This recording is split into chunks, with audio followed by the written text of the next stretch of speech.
words like knives and swords and weapons that you use against me. You have knocked me off my feet again, got me feeling like nothing. Velkomin í Pírabann til okkar Bára. Takk fyrir það. Þið þarf nú varla að kynna, en ég ætla samt að kynna þið aðeins. Þú varst nú bara ósköp venjuleg kona sem að lagði leið sína inn á Klausturbar 20. nóvember síðastliðinn.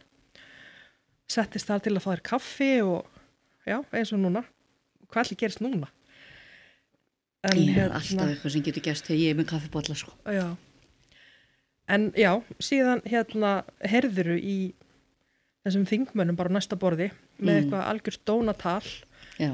Þeir hafi slegið eitthvað konar heimsmet í því að tala illa hvað töluðu illa marga á stuttum tíma. Já. Og þú semst tókst þetta upp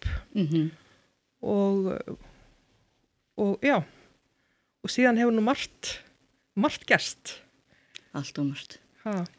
Bara örstutt, ég hreinlega nennu ekki að tala mikið allt rugli sem að koma upp úr þessum mönnum núna. Segðu það. En mér langar nú samt að spyrja það aðeins, bara hver staðan á þessu máleflu núna? Staðan eiginlega bara aðalega svo að persónuvernd að skoða þetta mál og ég eiginlega bara aðalega býð eftir því hvað þeir segja. Já.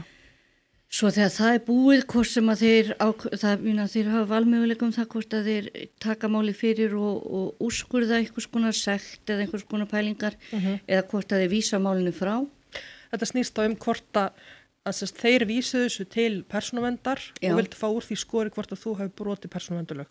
Ég held það sé alveg nákvæmlega það. Já. Ég skal alveg segja það samt sko, lögfræðingar mín, ég veit að miklu meira mynda heldur en ég. Já. Ég aðalega bara svona flæði með í þessu sko og fylgist með í nýjasta sem að þeir ákveða að poppa upp með. Já, síðan miða við alla texta sem koma frá þeim, þá held ég að hljóti að vera stefna í einkamál eftir þetta. Já.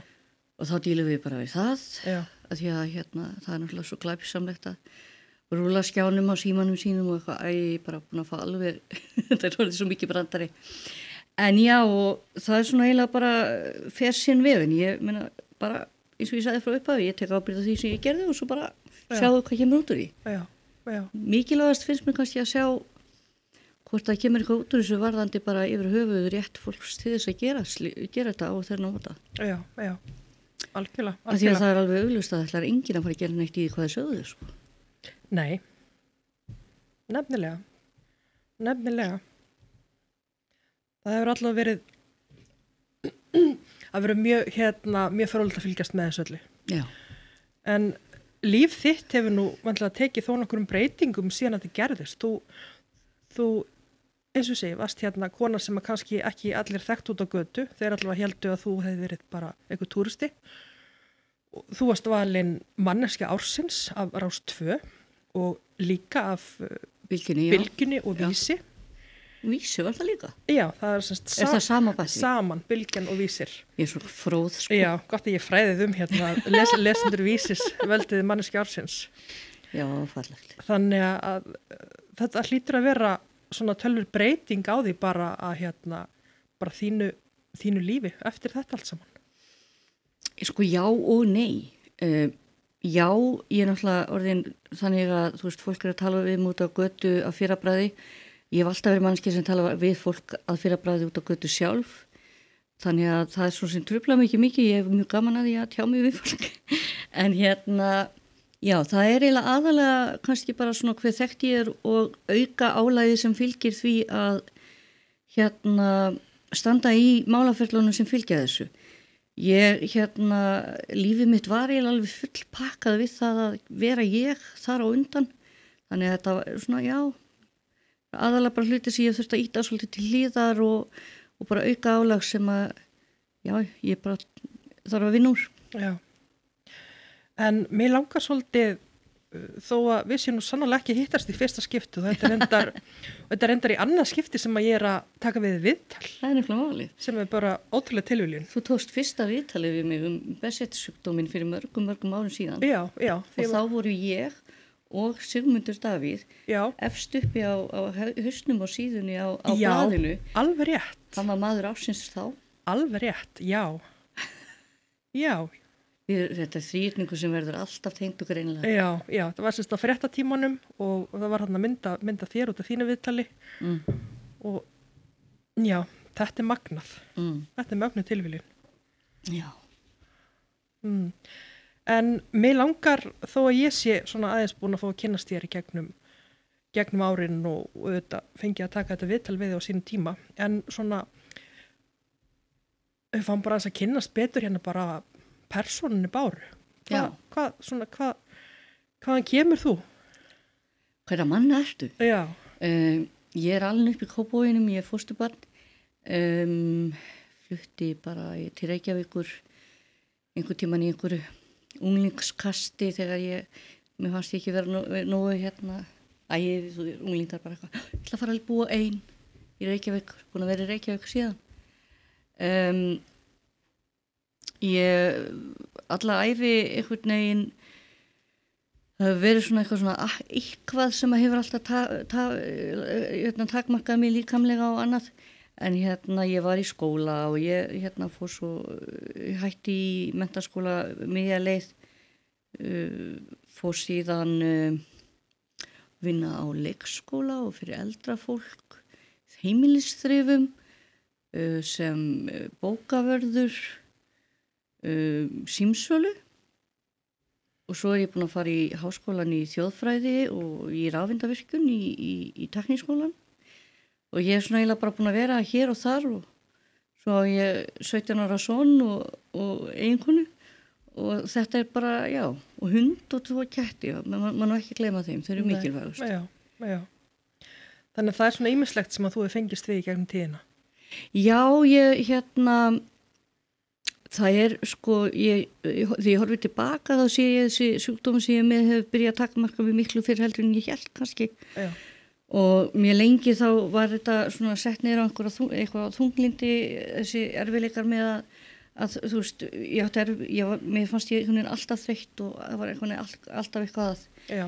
Og svo svona smám saman kemur í ljós þessi líkamlegu sjúkdómir, ég lenti inn á spítala með einhverju svona allsherjar sýkingu í líkamannum og þá föttuðu þeir allir nú, já, þetta líkamlegt, þetta er ekki andlegt, ok, og það tók 4 ár eða 5 að finna hvað það var og ég held að þessu 5 ár síðan ég fekk síðan þessa greiningu. Já, þetta tók nefnilega þó nokkuð tíma að fá greininguna. Já, það gerir þá oftast með svona sjúkdóma. Þetta hann er mjög sjaldgæfur, það er 1 af 100.000 mann sem að fá hann. Já. Og við erum 4 eða 5 á Íslandi ef ég man rétt. Og erum konur í augnablikinu, það eru karlmenn líka en á Íslandi eru meiri konur núna. Út af því hann er svona sjaldgæfur þá þarf maður svona hálfpartinn sjálfur að detta niður á hann.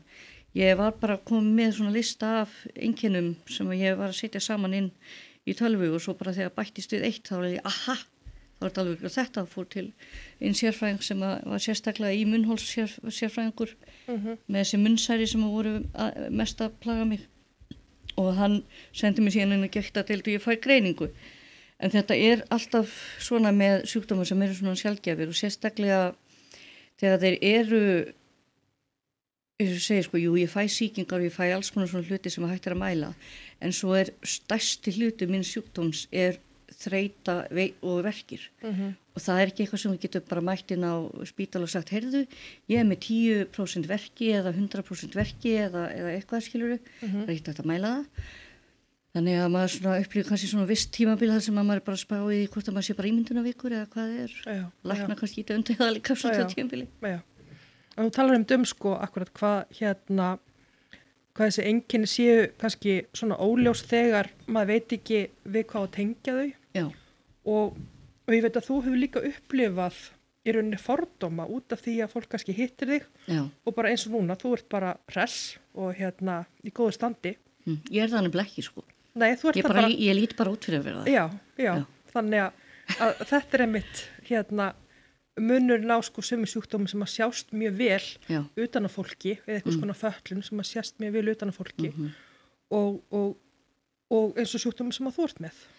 Það er til dæmis bara svona sem dæmi eins og þú segir núna. Ég lítur rosalega vel út og ef ég lýsi fyrir þér núna raunverulega ástandi mínu að þá er ég sem sagt með mikla verki í höndunum, ég get eiginlega ekki alveg notað þér.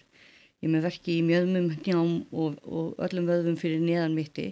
Ég er með meltinga krampa. Ég er með augnverki, með eyrnaverki og ég er alveg ótrúlega þreytt og svona á erfitt með kjálkan á mér líka.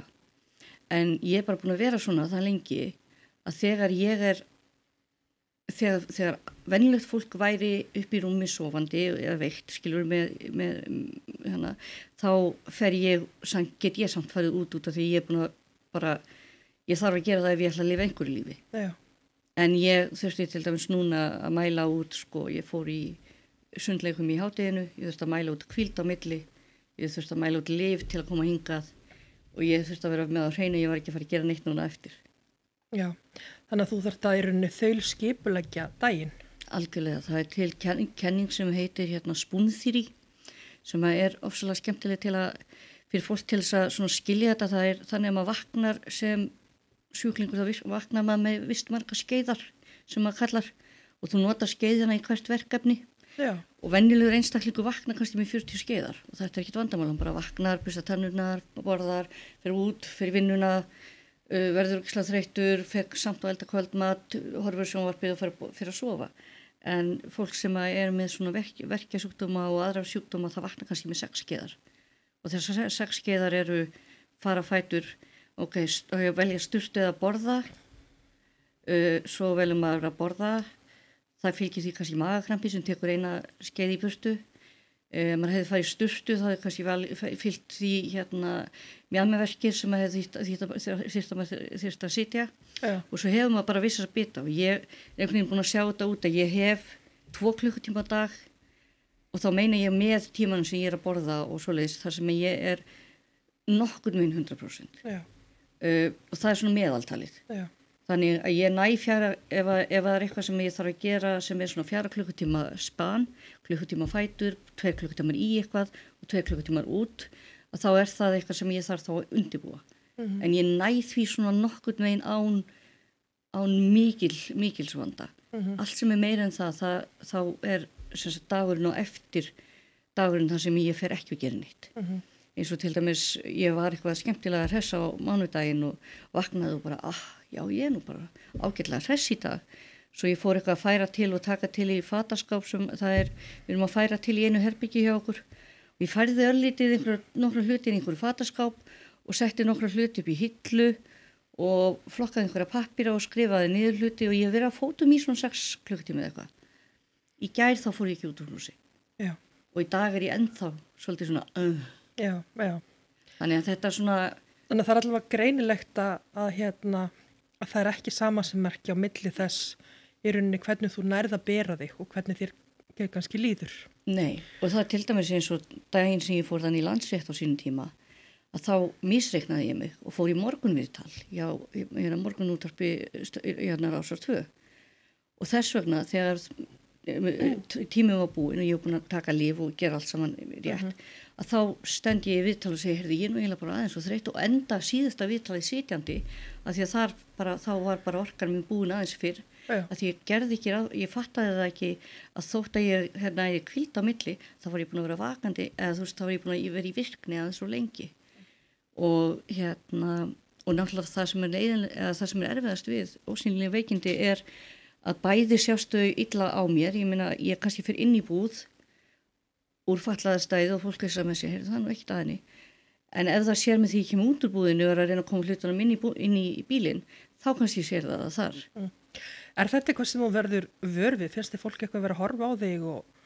Sko til að byrja með var ég rosalega viðkvæm fyrir þessu og ef ég er bara, þú veist, eitthvað andlega illa fyrir köllu þá tek ég rosalega mikið eftir þessu.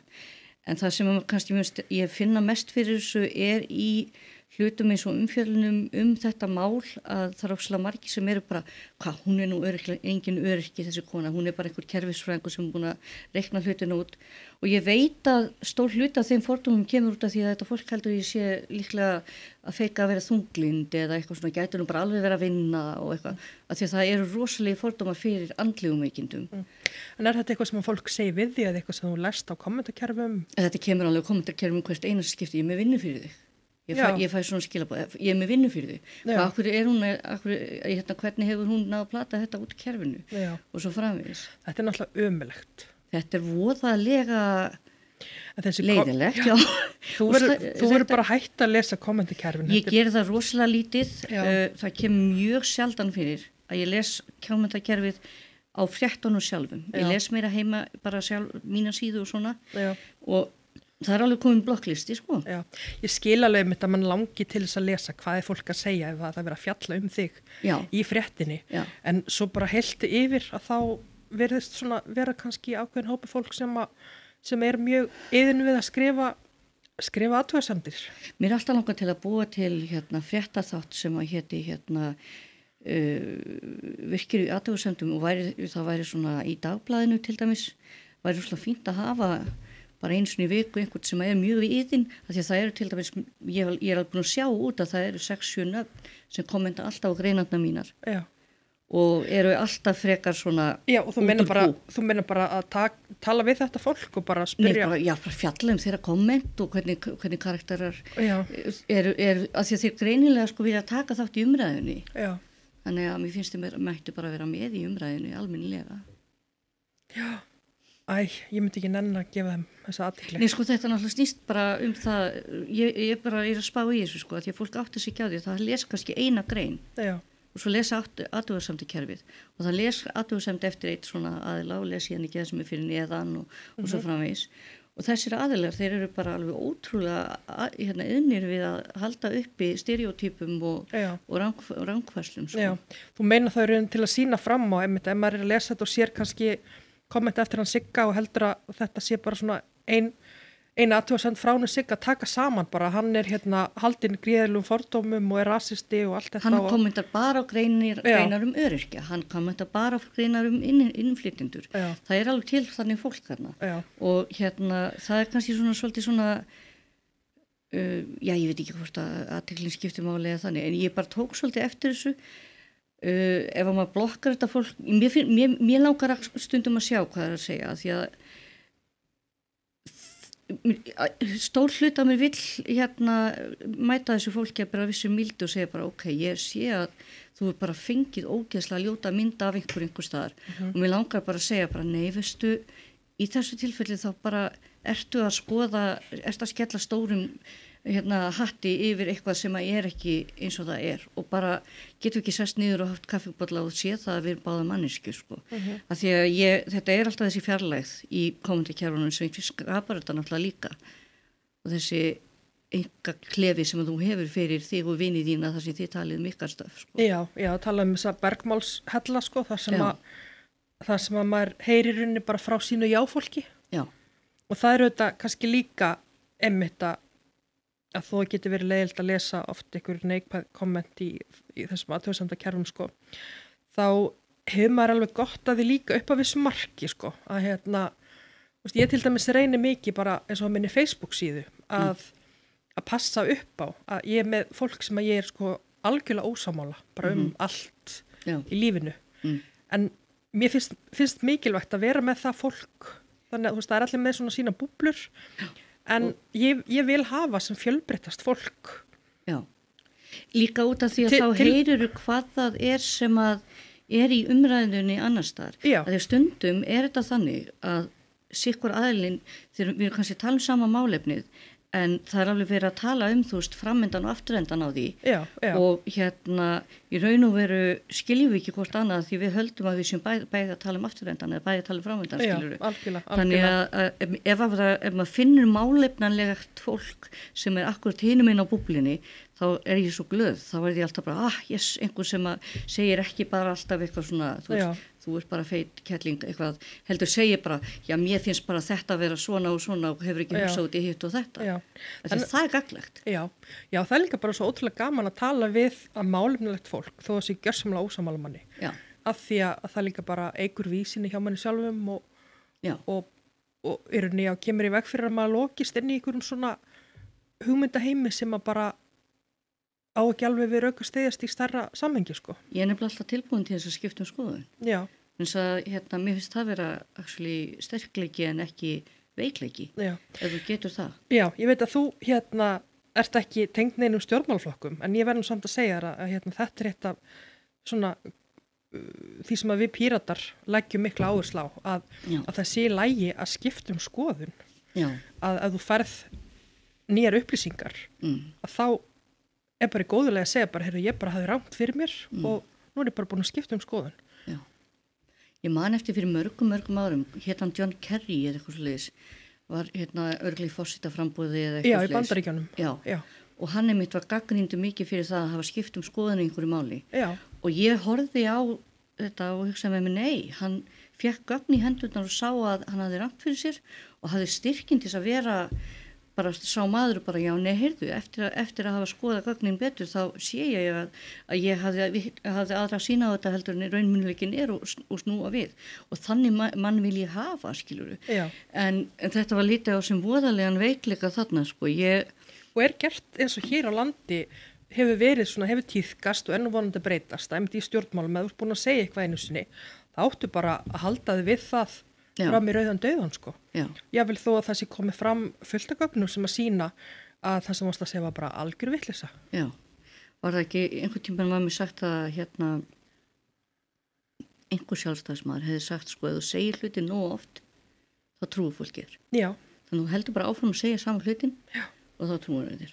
En ég var nú alveg viðstödd þegar Píratarnir stofnuðust á sínum tíma svona gegnum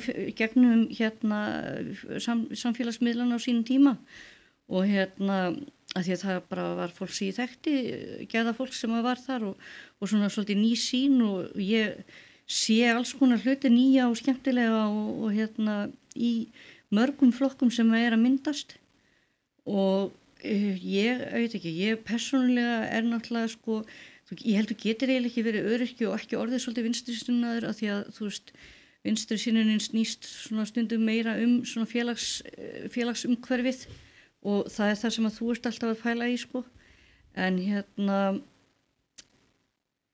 svona nýlega búin að heyra einn eða tvo hluti í hægri búblunni sem að ég hrifið með líka, sko. En ég enda alltaf einhver staðar út á kanti, ég alltaf upp á móti öllum skilsmér. Já, hvaða atriði þetta hjá hægra fólki sem þú ert hrifin af? Ég sá bara hvernig eiginlega þeir sem að ég sá eitthvað neginn í sambandi við, já, nú þarf ég að fara að rifja upp, í sambandi, þetta eitthvað í sambandi við upplýsingapælingarnar, þar sem að kannski segi ekki að sé eitthvað nýtt, en ég sá eitthvað neginn að þeir voru að lenda á sama stað og semst í sambandi við upplýsingafrelsið og annað í hvernig ætti að deila upplýsingum. Já. En þetta var nú ekki voðalega djúpt, þetta var bara svona umræða sem ég var að horfa á og ég svona stóð mig að ég allt í einu vera sammála á hópi sem að ég venjulega ekkert sammála, þannig að ég samum já, ok, það fínt, Þannig líka því það ekkert svart og hvítt í þessu. Það það bara ekkert, sko. Og alveg óbúðslega hættulegt einhvern veginn að vera bara ég veit ekki, jú, kannski það gagnlegt ef að þú ert með eitthvað sem þú ert sérstaklega að vinna að og þarft að einbeita þér að því, en svona sem manneskja þá vil ég einhvern veginn kynnast bæði, þú veist, Kína og Evrópu, skilurðu. Já, akkurat. En þú, nú veit ég hvort að þetta hugtak komið frá þér eða hvað, en þú hefur verið nefnd fötlunaraktívisti. Ég veit ekki hvort að ég var Freyja hefur örugglega verið á undan mér. Ég bara alveg eiginlega svolítið vissuna. En ég held ég hef sagt það einhvers staðar og bara, þú veist, það var svona bara til að orða það. En hvað að vera fötlunaraktívisti? Að vera fötlunaraktívisti að benda fólki á hluti í samfélaginu sem að það sér ekki fyrir það bara sem dæmi þegar áður en að ég varð veik þá náttúrulega bara labbaði ég alls staðar og ekkert vandamál síðan kemur tímabil þar sem að ég enda með að vera bara í hjólastóla tímabili og þá allt í einu ég sem hélt ég væri svo rosalega meðvituð áttaði ég mig á hvað það óhugnalega mikið vöntun á aðgengi til dæmis niður Laugaveginn, þú veist, þú kemst inn í 2 búðir á Laugaveginum í hjólastól og ef þið vantar ef þú átt erfitt með að labba þá þegar þeir loka af bitum af Laugaveginum á sumrin, þá fer ég ekki á Laugavegina því ég get ekki labbað frá gatnamótunum þar sem ég má leggja bílnum mínum að búðinni sem að mér langar í. Og svo eru svona hlutir eins og að koma á, maður vill að sem sagt, það sé lögsett stafna Sameinuðu þjóðanna. Það þarna til sáttmáli stöðu fatlaðra. Já. Og hann hefur verið sem sagt svona staðfestur með gæsalöppum, en hann hefur ekki verið lögfestur sem að þýði það að hann svona til viðmiða, en það ekki tægt að segja, heyrðu, sjáðu svona átt að vera. Já. Og það svolítið þessi réttur til þess að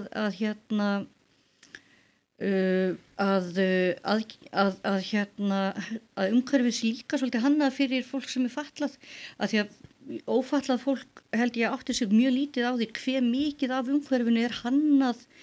Sagt, það hugsar oft, ég gerir þetta allt saman stuðningslaust, en það er lagðir vegir fyrir þig, það er lagður stigi fyrir þig, það einhver sem setur upp kennslukerfið og það er einhver sem sérum að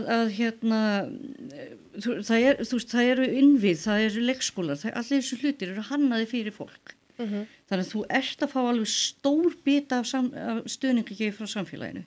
En fatlaðir eru mjög sjaldan hannaðir inn í þetta skipulag.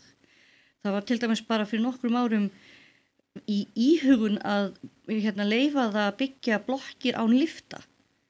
Sem þýðir það bara, Bára Halldórsdóttir, ef þú átt vinkonu í einni svona blokk, þá getur þú ekki heimsótt hana. Þú mátt ekki fara í afmælisboð hjá fólki sem býr í svona blokk. Bara svona, þetta eru astanlega smá hlutir oft, en geta skipt öllu máli, og síðan líka bara þetta fargan af umsóknum, og ég til dæmis bara sem dæmi, ég hef rétt á stuðningi sem kemur frá félagsþjónustunni.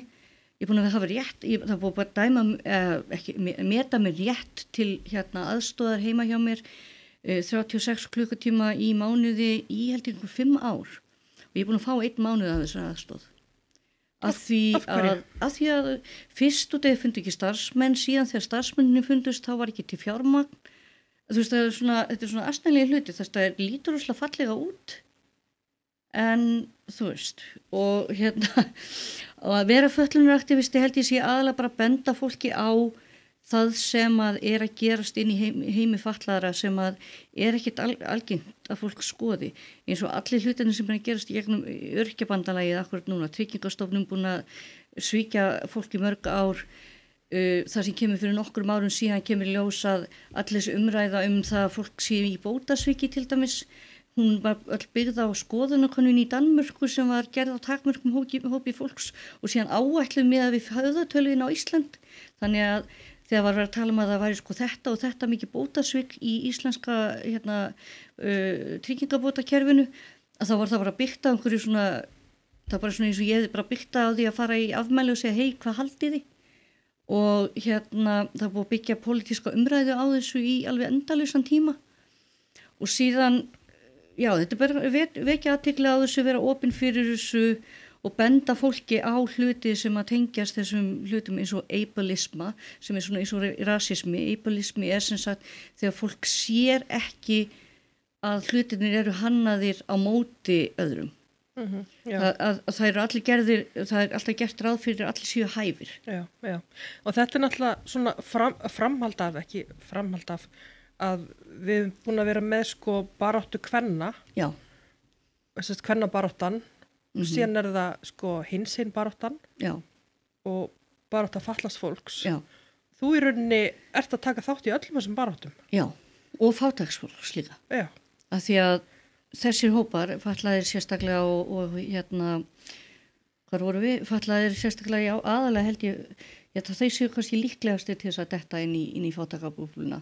En hinsegin og aðrir, ég meina, ef þú ert að díla við kerfið út af til dæmis, ég þekki mikið af fólki sem hefur farið gegnum transkerfið, sem að það svona vissi hluti sem þú þarft að meta líka lyfjalega að fara í gegnum sem að takmarka hefni þína á vinnusviði á tímabili og þar með eftir dæmdur til fátæktar og það þetta tengist allt saman, það man ekki hvað hugtækið en það til hugtæk það hvernig sem sagt í raun og veru allar þessar baráttur ættu að vera að vinna saman og ég ofsalega mikið inn á þeirri línu að sem fötluð hinsegin kona þá get ég verið að berjast öllum þessum baráttum og líka stutt við baráttu annara hópa sem mér skipta máli eins og bara innflytjendur á Íslandi og allir þessi litlu hópar sem að svona ítt til hliðar af því að þeir passa ekki í meðalbúbluna. Já, þetta náttúrulega allt bara mannréttinda barátta og bara barátta fyrir sjálfsögum réttindum sem að ákveðnir hópar, fáir hópar en samt stórir hafa bara sjálfkrafa frá deginum sem að þeir fæðast í rauninni sem ekki til að kenna. Nei. En ef við erum meðvitið það að þú veist til dæmis þegar ég lenti í því að hætti ekki að labba stiga þá datt ég út að 2 upp á skemmtistöðunum mínum af því að það stigar þangað upp þeir hafa ekki efni á því að setja upp fatlaðarbúnað sem sagt búnað til þess að setja upp lyftunendur, gamla byggingar þarna missi ég tengsl og og þetta svona með opinbera byggingar sumar líka og mjög oft sem fólk áttar sig bara ekkert á því að eitthvað sem að þeim finnst ekkert mál getur verið óyfirstíganlegt fyrir einhvern annan. Það samt ekki ólöglegt ef við tölum opinbera byggingar?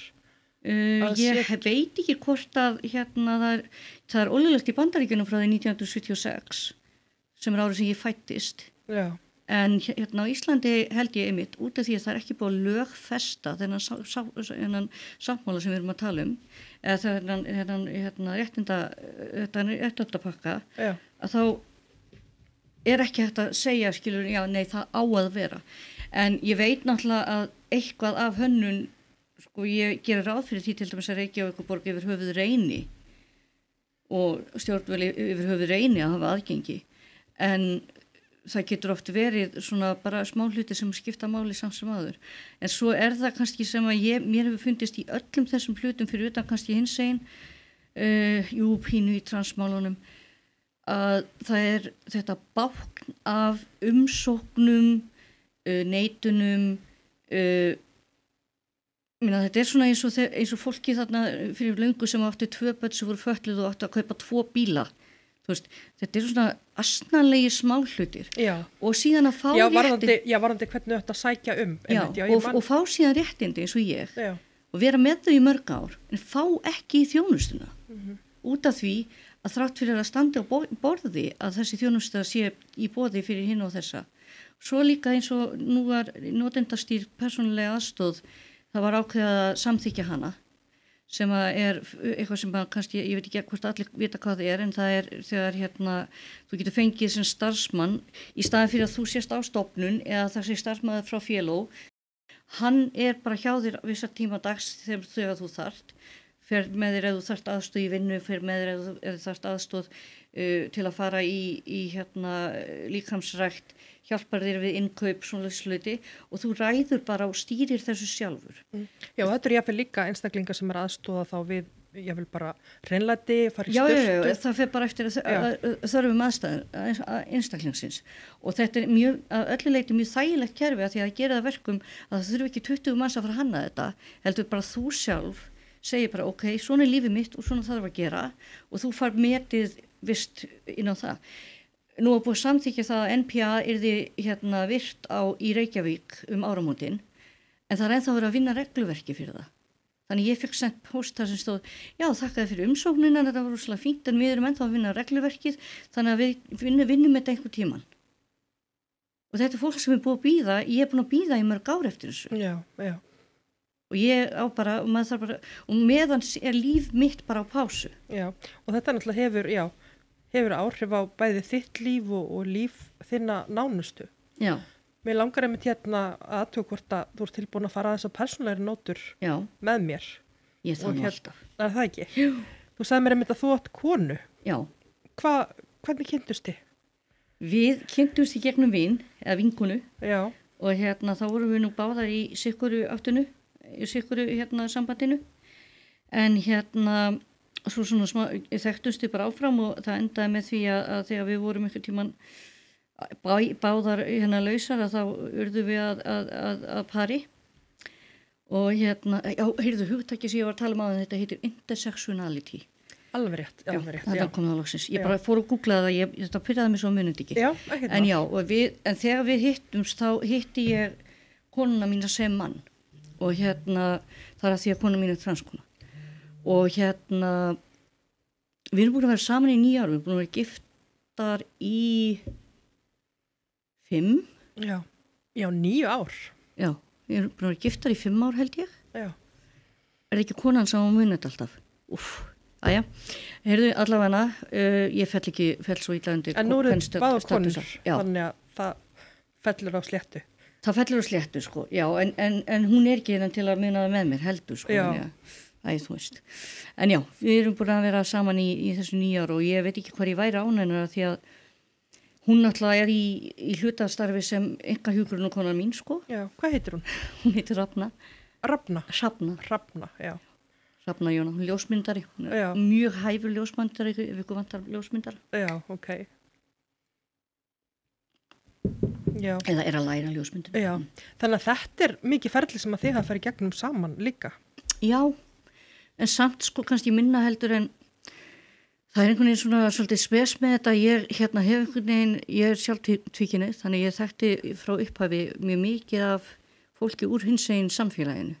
Ég reyndar endaði með því að hanga eiginlega mest með dragdrottningum að því á mínum tíma þá var það svona eiginlega gefið að konur sem voru tvíkynniðar þær voru kannski svona svolítið óæskilegar að því að þær myndi örugglega bara enda með manni og betra öruggara að halda sig bara við þessum skilgrundu sem bara sem lesbíur. Já. En ég hef alltaf tekið mikið þátt í starfi hinsegin fólks og í gegnum það þá þekki ég alveg örugglega 40% transsamfélagsins á Íslandi. Sonur minn er trans líka. Já. Ég er safnað sko. Og þannig að fyrir mig var þetta örugglega minni breyting heldur en fyrir rosalega marga aðra. Já. Fyrsta lagi þá er ég tvíkynhneigð þannig að það er ekki obstacle og í öðru lagi þá hef ég bara þó nokkra innsýn í þetta. Stærsti bitin er náttúrulega aðalega bara að kynna þetta fyrir umhverfi sínu. Já, en bara svo ég áttum á því, það þá þú og Hrafna sem að eigi þennan son saman? Nei. Við erum bara búin að vera saman í 9 ár og hann er 17 ára, þannig að það gengur ekki upp starffræðilega. Nei. En pappan sér fyrir norðan og er bara, já, hefur bara samband.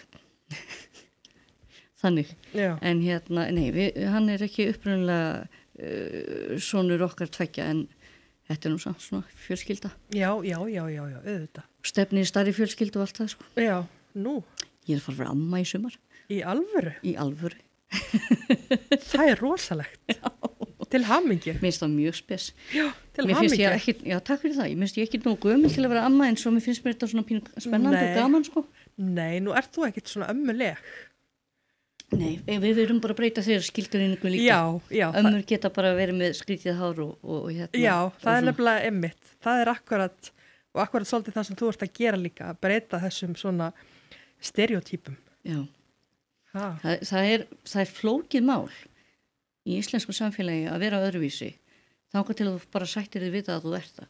Ég hef alveg tekið eftir því að allstar það sem ég er öðruvísi, þú veist, hinsegin fötluð, þú veist, kona er pínu öðruvísi. Ég líka kona sem talar mikið. Það er ekkert rosalega vel séð svona kettlingar sem kjafta mikið. Já, það er nú ekki alltaf fallið vel í kramið að konur hafi skoðanir. Ný, og ég veit það ekki. Það er flókið að vera öðruvísi á Íslandi, finnst mér. En við erum að verða betri og betri í því að leyfa fólki að vera öðruvísi. En það þarf alltaf einhvern veginn svona pakka við hverja svona, ok, ég er lágvaxin, ég þarf að sína það. Ég veit ekki, þetta er svona, og ég er með skrítið hár, ég þarf að útskýra það. Og ég veit ekki, þegar ég var yngri þá var ég svona í svona lítið pönkaðri stíl, sko, í fötum og svona. og þá þurftu að útskýra það og það þarf alltaf að útskýra allt sem aðeins öðruvísi en smám saman þá endum við með því að fötin sem að voru alveg bara ótrúlega bönnuð eru núna allt í einu seldi í Hagkaup og smám saman þá endum við á því að fólki sem að gat ekki talað hvert það bara allt í einu að koma út á fertugsaldri sem kona og eitthvað þannig að þetta þróast vonandi sko. Já, samfélagið alltaf opnast. Já. En þú talar sko að sé flóki að vera öðruvís á Íslandi, er það samt ekki aðeins einfaldra hér heldur en á mörgum öðrum stöðum? Eða er það bara einhverja ranghugmyndir? Sko bæði og. Það er auðveldara að vissu leyti, að því leyti að þú veist ekki eins líklegur til þess að vera bara hakkaður í spaði eða drepin eða sendur úr landi.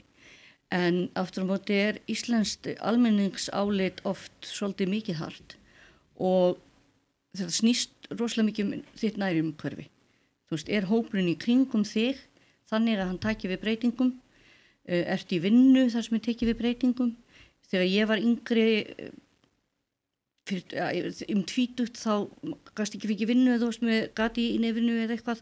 Núna mætir maður þú veist í stílista flottar búðir og þar eru konur með gött bara allan hringinn skilur og ekkert vandamál. Þetta einhvern veginn svona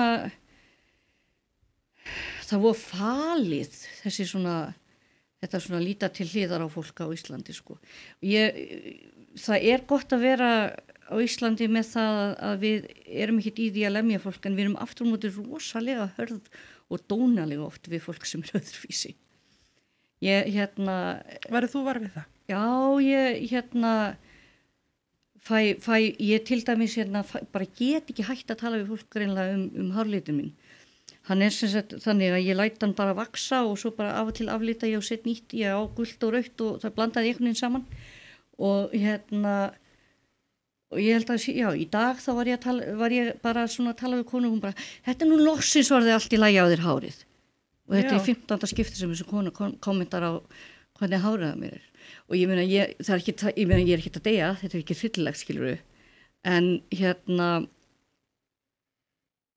þetta á bara ekki skipta máli, sko, þú veist, ég meina, hún er með grátt hár, ég er ekki að ræða það hvort hún ætti að lita það til að líta út fyrir yngri, skilurðu. Nei, ég meina, er það ekki, mér finnst þetta nú bara svolítið dónalegt, sko. Já, menn sko, mér finnst Íslendingar nefnilega pínu svona dónaleg í stundum, en ég veit ekki, kannski er það bara allt í lagi, en ég allavega finnst mér alveg augljóst, sérstaklega, ég meina, þú horfir á hluti eins og upptökuna sem ég gerði, að ímyndin sem að við setjum fram af Íslendingum, hún er ofsalega fegruð. Já, þú meinar eins og þessi ímynda að hér séu allir bara þetta er femíníska himnaríki þar sem að allir eru bara góði við alla og allir fá sitt sko. Já, það sem að hluta þessum mönnum einmitt hefðu tekið þátt í rauninni alþjóðastarfi og gefið sig út fyrir að vera þannig að rakara stofudótari. Ég finnst það bara alveg og He for She átakið sem að var hann líka en og síðan er einmitt sami maður núna að kommenta einmitt á Kvenréttindafélag Íslands og ég bara skil ekki hvernig maður sem hefur nýlega verið tekin upp í svona umræðu sér sig sem einstakling sem er valið á þessu grundvelli svona næstu 30-40 árin sko. Já, það er misjant hvernig fólk metur sjálfan sig og erindi sitt í opinbera umræðu. Já. En þú, ég ætla nú einmitt að muna að spyrja þig líka varðandi upptökuna og nú ert þú orðin svona heldur þekkt í samfélaginu eftir þetta. Já. Búin að verða fyrir alls konar neikvæðu áreiti en hefur líka fengið mikið af jákvæðri athygli. Ef þú færir aftur í tíman, er þetta eitthvað sem að þú myndir gera aftur? Algjörlega, ég get ekki séð mikið eða ekki. Ég bara ég veit það ekki, ég skil ekki hvernig ég ætti að, sko, byrjum að ég sitt þarna og ég er að heyra þetta. Fyrsta sem að ég var að pæla var bara, ég þarf að lifa, sko, konur mín að heyra, þú veist, þú myndi ekki trúa því hvernig ég tala. Og og svo heldur þetta áfram og sem manneskja sem hefur verið undir þessu umtali, sko ég í þessum hópum og við allar konur, fatlaðar og hinsegin fólk höfum heyrt þessa hluti í sikkoru lagi, fengið það einhvern veginn á okkur í kommentakerfum, í hinu og þessu og fengið á okkur hérna líka svona, hvað við segja, svona, við sjáum það í stefnumótun og öðrum hlutum að það liggur á bakvið vissar skoðanir og við vitum alveg að það er fólk sem hugsa svona og tala svona og við erum búin að heyra þetta 100 sinnum, fólk er alltaf bara, hvað fannst þér að heyra þetta? Og ég hef heyrt þetta allt saman áður. Ég hef bara aldrei áður heyrt þetta svona flumstlaust. Já.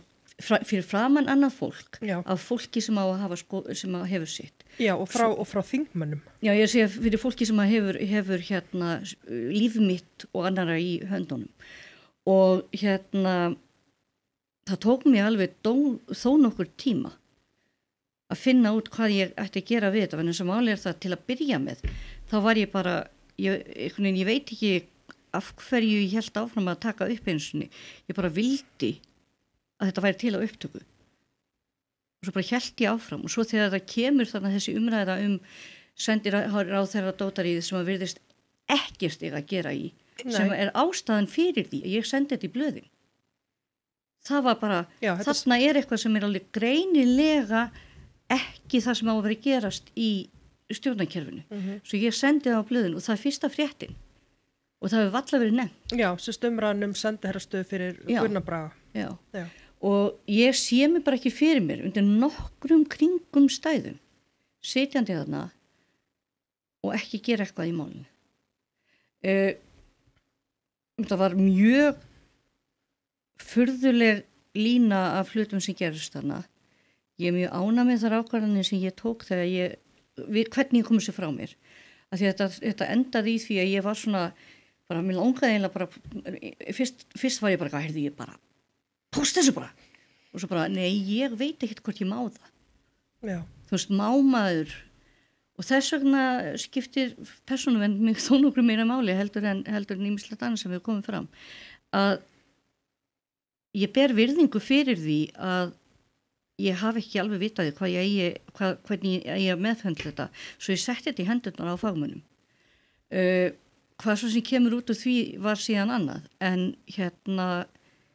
Já, náttúrulega upphafi að þá var þetta í rauninni birt bara sem upptökur frá ónefndum aðila sem að kalla þessi Marvin. Já. Þannig að upphaflega þá var þetta ekki tengt við þig. Nei. Nei, ég meina það var... Hvað var síðan til þess að þú ákvast að stiga fram og segja að þetta var ég sem að tók þetta upp? Sko, það er eiginlega tveir punktar sem voru aðalpunkturinn þar. Frá því ég tók þetta upp og sendi þetta frá mér, þá var ég búin að vera í bara svona innri féluleik.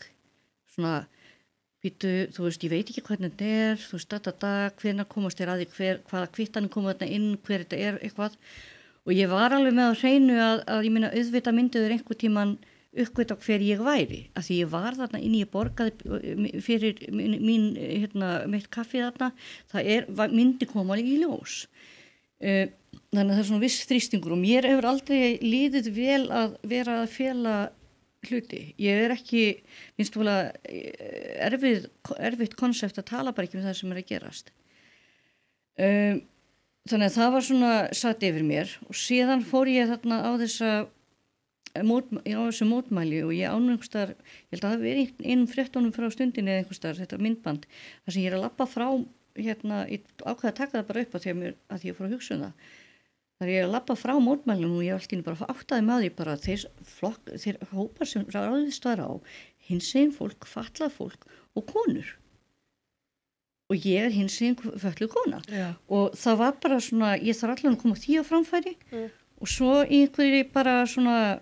Já, síðan var náttúrulega einmitt forseti Alþingis sem að bað konur fatlaða og hinsegin fólk afsökunar. Já. Á því að þarna hefðu í rauninni fulltrúar þingsins verið að lítilsverða þessu hópa. Já, og Ég veit ekki, það var bara eitthvað svona moment þar sem þegar hann hringir í mig þarna frá stundinni og segir við mig, heyrðu, mér langaði svo mikið til að koma þér framfæri að þú væri kona, að því minnst að skipta máli. Og svo segir bara við hann, veistu, Jóhann, og að ég líka fötluð og hinsegin. Og ég heyrði hann bara svona, já. Og á því momenti þá sagði bara við hann, heyrðu, eigum við ekki bara að koma fram. Og það var eiginlega bara svona svolítið svona eitthvað sem hafði verið að bruggast í hausnum á mér. Og hann kemur síðan og tekur þetta viðtal. Já, og þetta viðtal var valið núna viðtal ársins. Ó. Það ekki örugglega rétt hjá mér. Ég veit ekkert. Ég nokkuð viss það. Nú þarf ég að óskonum til hamingju. Nú ætla ég að fara að googla. Það var alltaf að tilnefnt sem viðtal ársins, það var verið að veita blaðamannaverðlaun. Já. Er gaman að því? Já. Hann vinnur, veistu, ég nefnilega verið nú að segja það. Ég vissi náttúrulega ekki hvað ég var að fara út í þannig séð. En hann var þarna með mér heilan dag að spjalla við mig og tók alveg tillit til þess hvað mikla orku ég hafði og svo leiðis. Og þetta var bara mjög kósí og ég var mjög sátt við þetta viðtal. Bara í heilsinni. Já. Mér leið bara betur. Mér leið þess að ég hefði sett af mér bakka. Það var ekki lengur eitthvað sem ég þurfti að vera að fela mig heima með. Og það eina sem að ég náttúrulega bara vissi það að ég myndi einhvern tíma að koma fram, það er eiginlega málið, þannig að ég vildi gera það frumkvæði, en ég vildi að umræðan hætti að snúast mig, ekki út af því að ég sé eitthvað feimin eða vil ekki taka ábyrgð á því, heldur af því að það sem að þetta snýst svo miklu leyti er viðbrögð fólks við viðtalinu. Já, akkurat. Að því að það er það sem að var fallegt, hvernig konur og fallaðir og hinsegin bara snýru sér saman og bara svona tölum við ekki. Já. Og svo er þetta svona deyfast út og einhvern veginn þeirra sveigja sér inn og allir konur aftur inn á þing og orðnir málsmetni menn aftur fyrir framan konur sem að þeir töluðu sem einhverjar svona bara kynlífstúkkur líku við á tímabili. Já, þetta var bara ógæð. Og ég held ég ekki hugur ekki til þess að vinna svona. Nei. Og ekki heldur, ég væri heldur ekki svo ósvífin að mæta eftir svona. Nei. Ég held að núna síðast að ég hýrst að Sigmar var að segja, ég meina að fólk hefur sagt verri hluti mig. Það bara skiptir engu máli, við erum ekki að ræða það sem það fólk var að segja, þú getur ekki það seinna. Við erum að ræða það sem þú varst að segja. Algjörlega. Herðu, svo ég leiðrétti mig, viðtal var tilnefnt sem viðtal ársins. Og þetta voru reyndar allt alveg frábæra viðtöl og svo ég taki hann fram bara, það var Ragnheiður Linnet hjá Mannlífi sem að tók viðtal ársins við ekki plastbarkaþegans sem að lést. Já. Hún fylgist ég aðeins með þessu. En þetta viðtal var tilnefnt og var virkilega flott og áhrifaríkt. Já, en það bara vel unnið og svoleiðis og ég verð að segja það bara út í gegn að ég hafði þegar það var búið að vera svo mikið umbrutamálum þarna undan lögbannið á stundin á sínum tíma og ýmislegt fleira og ég fann fyrir vissu trausti á blaðamannastréttinni á þessum tímapunkti sem að gera það verkum að ég fer með að þanga. Ég fór að hugsa það bara einhvern tímann í janúar. Af hverju fór ég ekki með þetta í sjónvarpsmiðla? Af hverju sendi ég ekki neitt á sjónvarpsmiðla? Af hverju sendi ég ekki neitt á vefmiðla? Ég veit ekki, það er til aðrir miðlar? Já, og sendir það ekki á Stundin og DVF? Stundin, DVF og Kvennablaðið, já. Kvennablaðið eiginlega bara aðalega út af því að ég er búin að skrifa mikið greinum í gamla daga í gegnum minn aktivisma ýmislegt og það er bara fólk sem ég kannast við og fannst svona bara, það bara passaði inn. Já. En þú ert nú ekki baki dottin og ert með ákveðin plön núna fyrir sumarið. Já, það er skemmtilega. Ég fyrir 3 árum síðan eða 2 eða eitthvað, að þá var einhver umræða öryrkja einhver staðar og ég satt með einhverju vinkonu minni og það var eitthvað fólk í einhverju kommentarkerfi að segja eitthvað og ég segi svona stundarhátt við hana, hefur þetta fólk aldrei séð öryrkja? Þú veist, veit það ekkert hvernig öryrkjar líta út eða hvað öryrkjar gera? Og svo sagði ég henni að það væri ótrúlega kúl að búa til svona bara, þú setja bara öryrkja einhvers staðar og sína hann og sína lífans þegar þú sér þann ekki út á götu. og svo var ég alveg búin að plana þetta sko, en ég náttúrulega ofbúslega orkulítil, þannig að allt sem ég gerist þá bara snigla hraða og ég en svo vinkona mín, hún að gera hún eina af þeim sem að sjá Reykjavík Fringe sem svona listahátíð sumar ég held 1. júlí til eitthvað, örugglega 1. til 7. eða eitthvað og hún segir við mig Bára, nú ferð þú og gerir þetta sem þú veist að tala af því að ég var alveg komið með konsept, ég var alveg búin að setja þetta upp einhvern tímann sem eitthvað sem ég ætlaði að gera einhvern tímann nú gerur þetta bara, kemur bara á Fringe þú getur verið off venue og við finnum út úr því svo ég ákvað það bara og núna bara svona stingla þess áfram og út af því að þetta svona smá batteri, ég ætla að setja sjálfa mér inn í svona kassa svona búr okay. ég ætla að búa til gerfi herbyggið mitt þar sem ég alltaf föst þegar ég veik og vera með persónulega hluti og hluti sem ég hef þurft að díla við gegnum kerfið og bara vera þarna til sýnis þannig að það sé hægt að sjá hvernig öryrki lítur út svona þegar þú sér þann ekki en þess að venjulega þá sér þann einmitt eins og við töluðum maður bara í byrjun einhvers staðar út á götu þegar hann búin að ná ekki að hafa sig til og að labba milli húsa og nærði en mér langaði semst að sýna hina hliðina og ég að fara af stað vonandi í annarri viku núna apríl með Karolínafund söfnun fyrir efni við og aðstoða fólki við uppbyggingu og fleira svoleiðis og ef þetta gengur vel þá langar mig til þess að halda síðan áfram með þetta verkefni jáfnvel og fara með það bara til útlanda eða eitthvað svoleiðis það svo sterk í mér þörfin til að tengja saman fólk í gegnum það að bara við sjáum hvort annað og mér langar svo mikið til þess að því að það svo lítið sem ég get gert líkamlega en ég hef hugmyndir og ég hef rödd til að segja eitthvað og fólk allt í einu óvart þekkir nafnið mitt og eitthvað og mér langar svo mikið til þess að mæta almenningi og bara þú veist hverjum sem á einhvern grundvelli þar sem þeir geta séð bara raunveruleikan og kannski maður svona pína bera sálina og og svoleiðis bara að því að ég held að öll þessi ilska og öll þessi rifrildi og öll þessi neikvæðni og öll þessi fordómar liggja einfallega á því að þú bara ekki bara búin að hitta manneskjuna sem í þessari stöðu. Ég man alltaf eftir ég átti eina vinkonu sem var með rosalega fordóma fyrir samkynhneigðu fólki og síðan eignuðustu við vini ég átti vini sem að hún kynntist sem var bara samkynhneigð par strákar og við vorum einhvern tímann bara fórum út að skemmta okkur og þeir sitja saman, halda utan hvern annan og annars strákunan hallar sér svona að hinum og hann kissir hann svona ennið og ég horfði á þessa vinkonu mína skipta skoðun.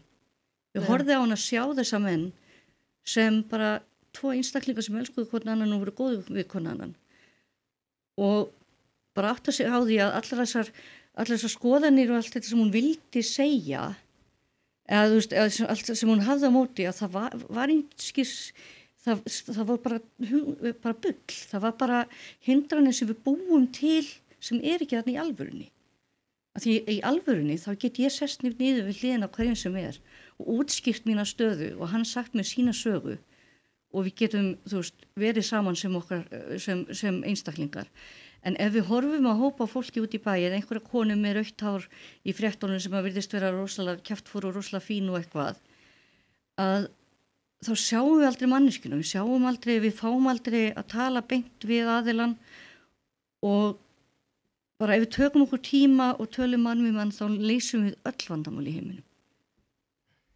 Já, ég held að þetta sé bara frábær leið til að enda spjalli hjá okkur.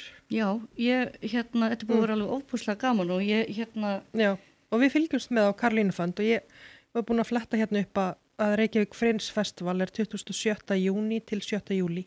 Það aðeins frá 27. Já. Ég hef 29. segir til 7. júlí. Já, ég hef minn gjörning kvöldið 30. og verð til 3.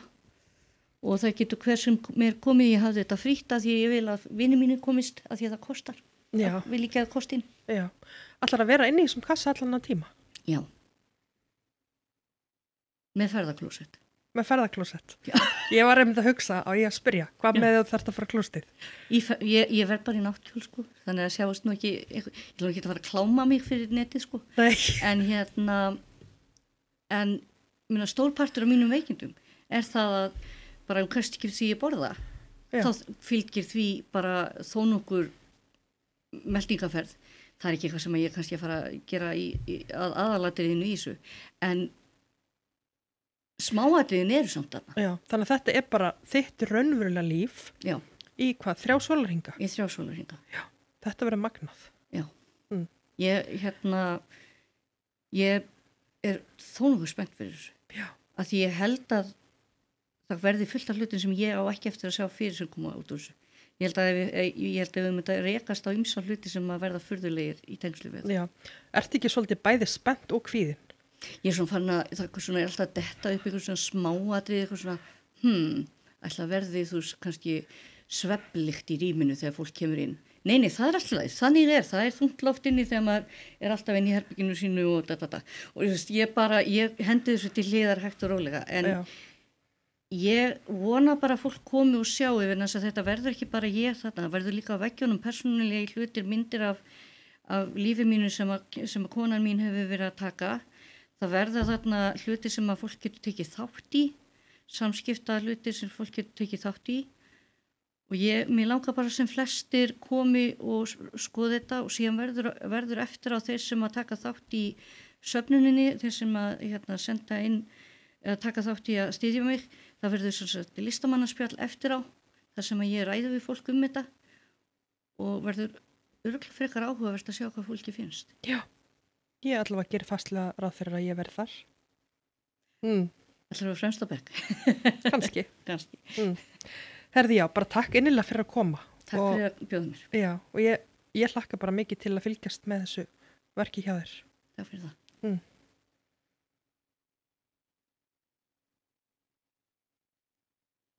Búið. Já, svo slekkur hann bara á þessu. Já. Svo segir hann bara frammi. Þetta var bara mjög gaman.